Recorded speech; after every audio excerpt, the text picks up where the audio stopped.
So the question we've been asking in design and technology for years is, how do you put a square peg in a round hole? Well, in Onshape we use the Loft tool, or the Loft feature. So let's start with our square peg. So all I'm going to do, remember it's the left mouse button is red, the right mouse button is blue. So we click on sketch, and I'm going to sketch on this top surface. So I'm just going to press sketch and then top, and then press the N key. So it spins around in front of me here. I'm going to use my center point rectangle. Remember, you could just press the R key on the keyboard to do this as well, but center point rectangle from the center and draw out. And I'll just make all of my measurements 50 just for ease. So there's my square. I'm going to press the tick.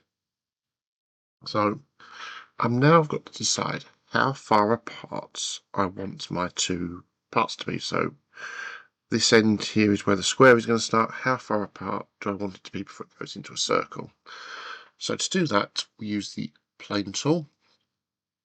We're going to click on top, and you can see it offsets 25mm by default. I'm going to change that to 100. So you can see the plane's now jumped up further. And we press the tick. And then we do a sketch onto plane 1. And press N. And I'm now going to draw my circle, which I'll resize to 50. And press the tick. Now if I click over here and go to isometric, you can see we've got a square and a circle.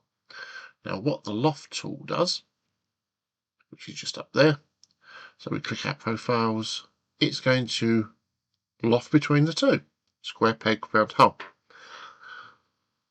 And that creates your shape. Now there are a couple of other things we can do if I just delete this loft. So for example, if I put another plane in, so we did it, let's put one in at 50 this time.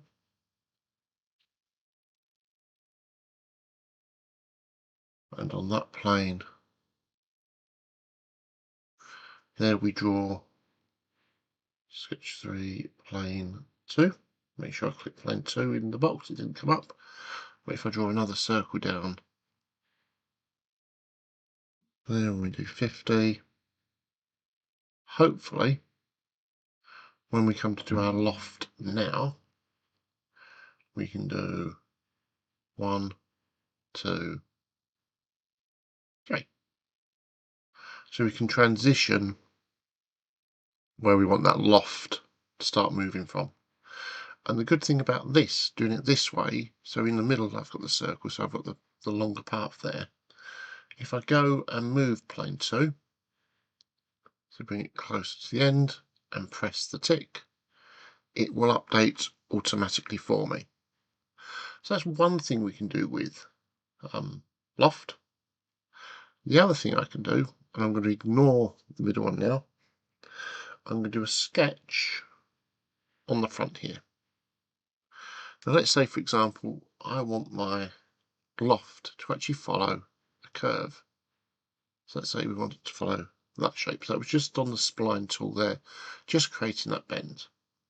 If I now go back into Loft, which is there, select my bottom, select my top, and you'll see a button that says Path. If I tick that and then click my Path tool, it will then shape it into that path, which is another brilliant feature that I just love being able to do there.